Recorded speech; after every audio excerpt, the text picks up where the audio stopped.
परमेश्वराची स्तुती असो. आज आहे 25 मार्च बुधवार आणि आजचा विषय आहे येशूच्या नावात अमर्याद शक्ती. फिलिपिकरास 2:10 म्हणते, येशूच्या नावात प्रत्येक गुडघा टेकेल. पास्टर ख्रिस शिकवतात, येशूचे नाव सामर्थ्याने भरले आहे. जेव्हा तुम्ही ते वापरता, तेव्हा जे काही चुकीचे आहे ते थांबले पाहिजे. म्हणजे आजारपण, भीती किंवा त्रास.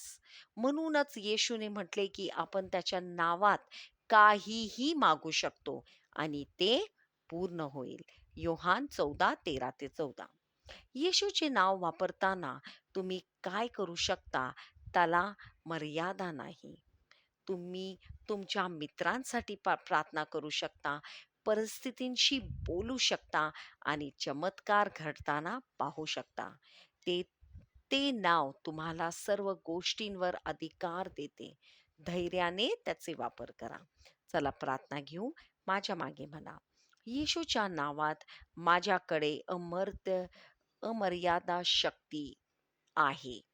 मी ते विश्वासाने वापरते आणि मी जिथे जाते तिथे महान गोष्टी घडतात. हालेलुया. धन्यवाद.